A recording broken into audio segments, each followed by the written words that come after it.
तो फिल्म की शुरुआत होती है और हमें बेरी नाम की एक लड़के को देखते हैं, यानी कि द फ्लैश को। वो अपने ऑफिस के लिए तैयार था और जाने से पहले एक बेकरी पर रुककर सैंडविच ऑर्डर करता है। तभी उसके हेक्टिक कॉल आती है जो बताती है कि एक बिल्डिंग से कुछ चोरों ने पॉइजन जहरीली गैस को चुरा लिया है। तो मैं जल्दी वहाँ पर पहुँचकर उन चोरों को पकड़ना होगा। वहाँ पर हर तरफ तबाही फैली हुई है। अब बेरी जल्दी से अपना सूट पहनता है और गौतम सिटी पहुँच गया था, जिसके भागने की रफ्तार बहुत तेज थी, जो सिर्फ सेकंड्स में दूसरी जगह पर पहुंचा दिया करती थी। अब खैर फ्लैश उस जगह पर पहुंच जाता है जहां पर चोरी हुई थी। वहां पर ये आकर देखता है कि हर तरफ बहुत बुरा हाल था, चारों तरफ तबाही फैली हुई थी। इसलिए अब ये अपनी मदद के लिए बैटमैन को बुलाता है। अब एंट्री होती है बैटमैन की, जो अपनी बाइक पर उन चोरों का पीछा कर रहा था। उधर फ्लैश देखता है जिस बिल्डिंग में चोरों ने चोरी की थी वो बिल्डिंग पूरी तरह से तबाह हो चुकी थी। उस बिल्डिंग के सबसे ऊपर वाले हिस्से में हॉस्पिटल था, साथ ही एक कमरे में बहुत सारे बच्चे थे जो बिल्डिंग के तबाह होने की वजह से नीचे गिर रहे थे।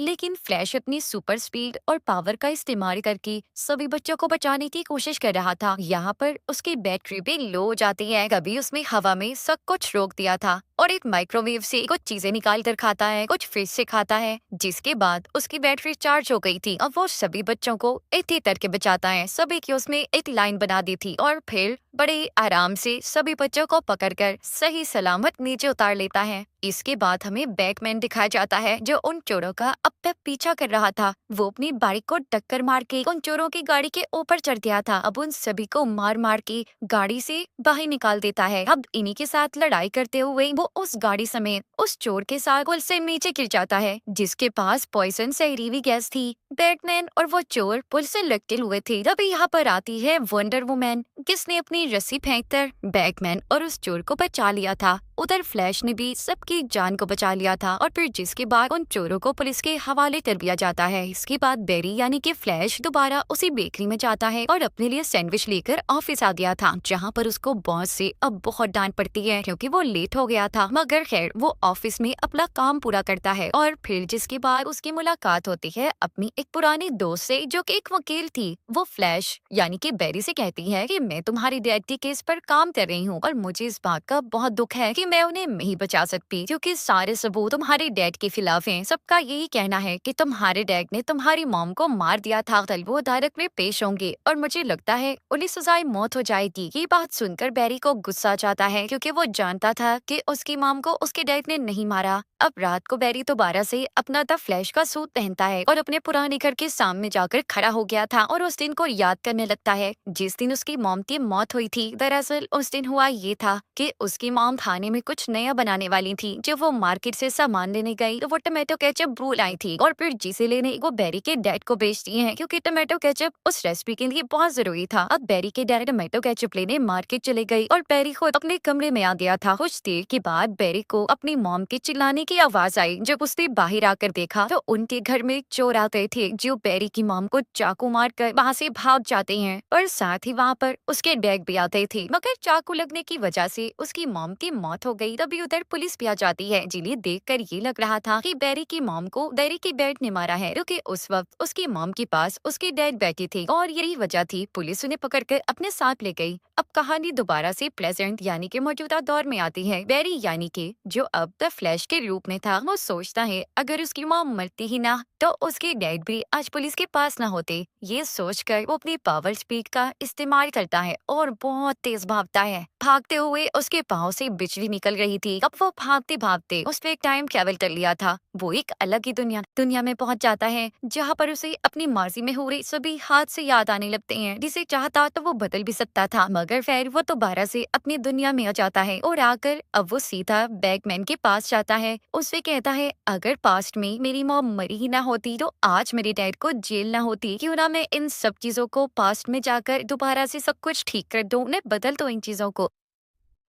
बैटमैन कहता है फ्लैश ऐसा करना बेवकूफी होगी, क्योंकि अगर हमारी जिंदगी में ऐसे हादसे पेश ही ना आते तो आज हम कभी भी इस मुकाम पर ना होते। अगर तुम्हारी मॉम की मौत ना हुई होती तो तुम द फ्लैश ना बनते, और ठीक ऐसे ही अगर मेरे मॉम डैड ना मरते तो मैं कभी बैटमैन ना बनता। इसीलिए जो हो गया उसे भुला दो। ऐसे टाइम के साथ छेड़छाड़ करना बहुत भारी पड़ सकता है। मगर फ्लैश फिर भी बैटमैन की बातों पर यकीन नहीं करता। वो अपना सूट पहनता है और अपनी बिजली जैसी रफ्तार का इस्तेमाल करके बहुत जोर जोर से भागता अपने पास मासी में पहुंच गया था जब उसकी मॉम मार्केट में रेसिपी का सामान लेने आई थी। अब वहां पर जाकर वो करता ये है, उसने अपनी मॉम की बास्केट में टोमेटो केचप को रख दिया था ताकि जब वो घर जाए तो उनके पास टोमेटो केचप हो और उसकी मॉम उसके डैड को फिर घर से बाहर केचप लेने ना भेजे, और इस तरह उनका घर अकेला भी नहीं होगा, उनके घर में कोई चोर भी नहीं आएगा। इस तरह से उसकी मॉम की मौत भी नहीं होगी, उसके डैड को भी पुलिस लेकर नहीं जाएगी। अब ये सब कुछ ठीक करने के बाद फ्लैश दोबारा से अपनी स्पीड से भागता हुआ अपने टाइम यानी कि अपने प्लेजेंट में जा रहा था, तभी उसे एक अजीब सा आदमी मौका मारता है और फिर जिसके बाद फ्लैश अपनी ऐसे टाइम में चला गया था जब वो 18 साल का था। वहां पर पहुंचकर वो अपने घर जाता है और अपने मॉम डैड से मिलकर बहुत खुश होता है। उसे लग रहा था कि उसने अपनी मॉम के पास्ट में जाकर सब कुछ ठीक कर दिया है, मगर तभी वो खिड़की से देखता है इस टाइम का बेरी अपने घर आ रहा था। अपने यहाँ पर आपको इन दोनों बेरी के बारे में बता दूं, प्रेजेंट के बेरी को हम बेरी 1 कहेंगे, जबकि इस टाइम के बेरी को जो 18 साल का है उसे बेरी 2 कहकर बुलाएंगे। यहाँ पर बेरी 1 बेरी 2 को साइड पर ले जाता है और कहता है मैं तुम्हारा फ्यूचर हूँ। तभी उसे पता चलता है कि आज वो दिन था जब बेरी को द फ्लैश बननी थी, पावर्स ताकतें मिली थी। आज का दिन बहुत खास है, यानी कि आज तुम्हें पावर्स मिलने वाली है और हर हाल में तुम्हें उन पावर्स उन ताकतों को हासिल करना होगा। अगर तुमने ऐसा ना किया तो मैं भी कभी भी अपनी दुनिया में वापस नहीं जा पाऊंगा। इसके बाद अब बेरी 1 बेरी 2 को लेकर उस जगह पर पहुंच जाता है जहां पर उसे द फ्लैश बनने की पावर्स मिली थी। वो दरअसल एक लैब था। यहाँ पर बेरी 2 बहुत ज्यादा डरा हुआ था।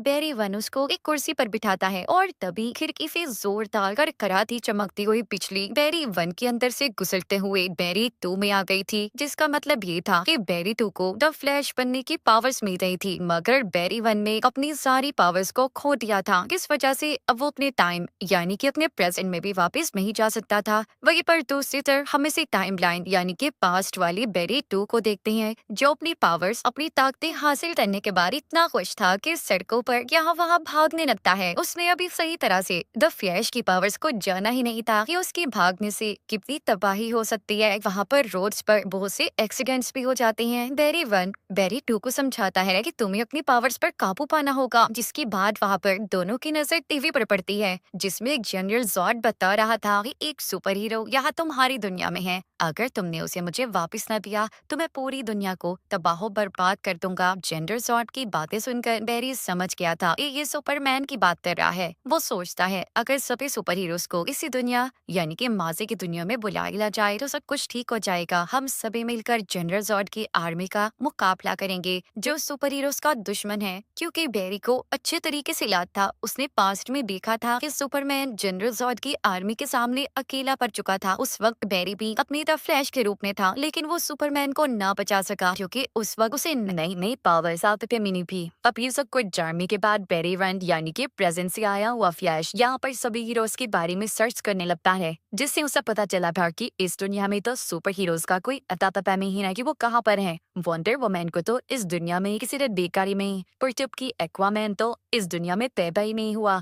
तो फिर यहाँ पर बेरी 1 को बताता है कि गौतम सिटी में एक बैटमैन रहता है, पर मैं उसके बारे में कुछ ज्यादा खास नहीं जानता।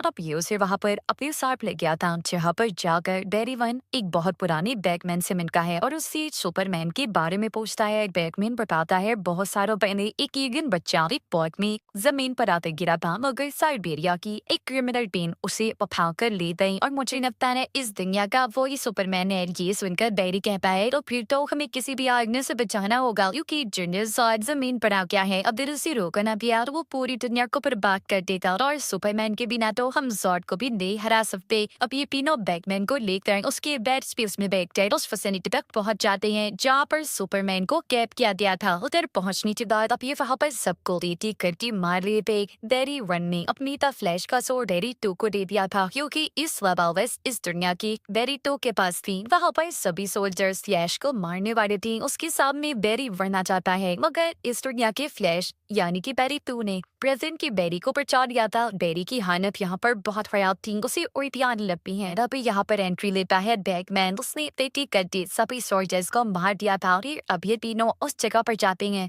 जहाँ पर सुपरमैन को रखा हुआ था। जब ये अंदर जाकर देखते हैं तो उधर कोई सुपरमैन नहीं था बल्कि पीटर की भी। ये तीनों से देखकर बहुत हैरान थे। अभी वहाँ पर लाल रंग की रोशनी जज्बी है और साइरन बजने लगे थे। अब जल्दी से बेरी उस लड़की को भागता है और साथ ही उसका सूट पीने लेता है। रिश्ता मतलब वो सुपर डाइजडी तो हुआ कुछ यूं था। जब बेरी ने अपने पास्ट माजी में जाकर अपनी मॉम की बास्केट में टोमेटो पेचक को रखा तो इफ की उस छोटी सी गलती की वजह से एक नया टाइमलाइन बन गया और सुपरमैन की जगह सुपर गर्ल इस दुनिया में आ गई जो अब काफी कमजोर पड़ चुकी थी। अब ये तीनों अपने साथ उस सुपर गर्ल को लेकर इसी तरह उस फसाने से बाहर आते पे जहाँ पर इनको चारों तरफ से बाकी सोल्जर्स खेल लेते हैं। मगर बाहर आते ही सुपर गन सूरज की रोशनी की वजह से ठीक होने लगती है। उसकी पावर्स भी वापिस आ गई थी। उसको अब में गुस्सा आता है कि इन लोगों ने उसे कैद किया हुआ था। वो वहाँ पर एक एक सोल्जर को मारने लगती है। उसने सभी सोल्जर्स का खात्मा कर दिया था जिसके बाद दोनों बेरीज और बैटमैन जिसे अपने साथ ही आए थे वो इसको इसका सूट पहनने को देते हैं, जिसके बाद इसको काफी बेहद धूप में खड़ा रखते हैं जिससे उसकी सारी पावर्स आप पे वापिस आ गई थी। मगर जैसे ही उसकी पावर्स आती है वो कहीं पर चली गई थी। उसके जाने के बाद बेरी वन समझ गया था कि अब उसे ही बेरी टू और बैटमैन के साथ मिलकर जोड का मुकाबला करना होगा। यहाँ पर उसे आइडिया आता है कि अगर वो अपने ऊपर फिर से बिजली गिराए तो उसकी पावर्स वापस आ सकती हैं। अब वो बैटमैन की मशीन्स का इस्तेमाल करता है जिससे अब ऐसा करने से उसकी पावर्स तो वापस नहीं आती मगर वो बहुत ज्यादा जख्मी हो गया था। उधर दूसरी तरफ सुपर गर्ल भी है कि जोड की आर्मी ने इस दुनिया के लोगों पर हमला कर दिया है। वो खुद भी जमीन पर आ चुका है, इसीलिए वो इन सबको रोकने के लिए द फ्लैश और बैटमैन की मदद लेना चाहती थी। अब जब वो बैटमैन के पास जाती है तो देखती है उधर बेरी जख्मी हालत में है। उसे जब पता चलता है कि बेरी की पावर्स एक जोरदार बिजली का झटका लगने से वापस आ जाएंगी तो अब सुपर गैंग उसे बेहोशी की हालत में उठाकर और पीओई आसमान की ऊंचाइयों में ले जाती है जहाँ पर उसे जोरदार झटका लगता है और उसकी सारी पावर्स अब वापस आ गई थी। बेरी तो भी उसे द फ्लैश का सूट वापस कर देता है। फिर वो बैटमैन के एक पुराने सूट पर लाल रंग का पेंट करके अपने लिए भी एक सूट बना लिया था। अब ये सभी मिलकर जोड का मुकाबला करने के लिए तैयार थे। ये सब अब शहर में तबाही को रोकने के लिए निकल जाते हैं जिसमें सुपर गर्ल जोड की सभी स्पेसशिप्स को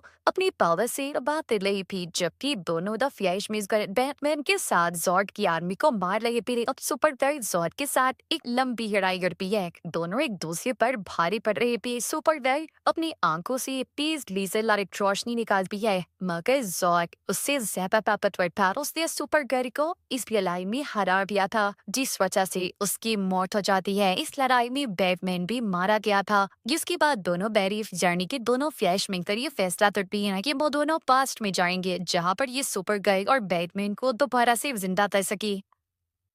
अब ये दोनों ऐसा ही करते हैं। ये दोनों पास्ट में जाकर सुपर गर्ल और बैटमैन के मरने वाले टाइमलाइन को बदल देते हैं मगर फिर भी बाद में किसी न किसी तरह बैटमैन और सुपर गर्ल दोबारा से मर गए थे। डेरी वन द फ्लैश इस बात को समझ गया था कि हम अपने पास्ट के साथ छेड़छाड़ नहीं कर सकते, यानी कि हमारी किस्मत और उनकी भी हम कुछ भी नहीं बचा सकते। मदर बेरी तो ये नहीं समझता। वो बार बार पास्ट में पीछे जाकर बैटमैन और सुपर गर्ल को बचाने की कोशिश कर रहा था मगर प्रेजेंट में आकर वो बार बार मर रही थी। बेरी वन बेरी टू को रोकता है और कहता है ऐसा नहीं हो सकता, हम चाहकर भी अपनी किस्मत को नहीं बदल सकते। तभी वो दोनों देखते हैं कि सभी पास की टाइम की एक दूसरे से टकराने वाले हैं। ऐसा इसलिए था क्योंकि बेरी टू ने बार बार पास्ट में जाकर बैटमैन और सुपर गर्ल को बचाने की कोशिश की थी। यहाँ पर इनके सामने सभी दुनियाओं के सुपरमैन भी आने लगते हैं। यहीं पर वो अजीब आदमी भी आ गया था जिसने कहानी के शुरू में बेरी वन को जोर से मुक्का मारा था जिस वजह से वो अपनी इस पास्ट की दुनिया में फंसा था। दरअसल ये अजीब आदमी कोई और नहीं बल्कि बेरी टू का फ्यूचर था जो कि हजारों सालों से बैटमैन और सुपर गर्ल को बचाता रहा था मगर फिर भी ना बचा सका। बेरी वन उसे भी मना करता है कि ऐसा मत करो, हम किसी भी चीज को नहीं बदल सकते। लेकिन फ्यूचर टू के बेरी का दिमाग अब खराब हो गया था। वो बेरी वन पर अपने हथियार से हमला करता है लेकिन तभी उसके सामने इस दुनिया का बेरी टू आ जाता है जिसको वो हथियार लग गया था और वो वहीं पर मर जाता है। अब क्योंकि बैरी 2 ही भी बचा था, तो इस वजह से उसका फ्यूचर भी खत्म हो जाता है और जितनी भी दुनिया आपस में टकराने वाली थी सब ठीक हो जाती हैं। किसकी बात अब एक ही बैरी बच गया था, यानी कि बैरी 1 द फ्लैश। वो सोचता है कि अगर वो अपनी मॉम को मरने देगा तो सब कुछ बिल्कुल ठीक हो जाएगा। वो अपनी स्पीड से भागकर उसी पास्ट के टाइम में पहुंच जाता है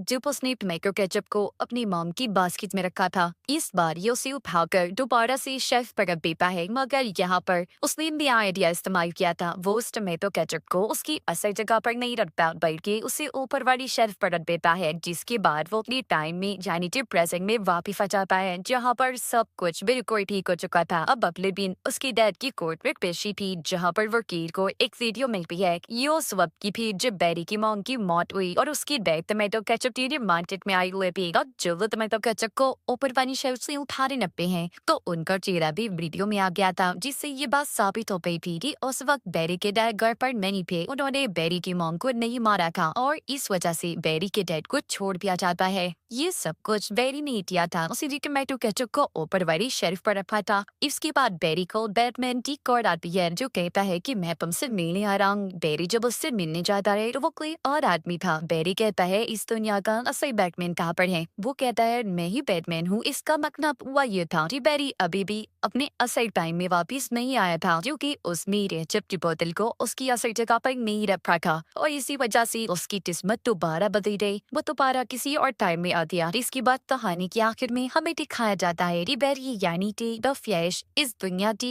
एक्वामैन से मिलता है और उसे सारी बातें बताता है कि उसके साथ तब पहला क्या था और कैसे वो इस दुनिया में फंसा था। बैरी द फ्लैश कैसे निकल पाएगा इस दुनिया से। तो इसी के साथ इस मूवी की कहानी यही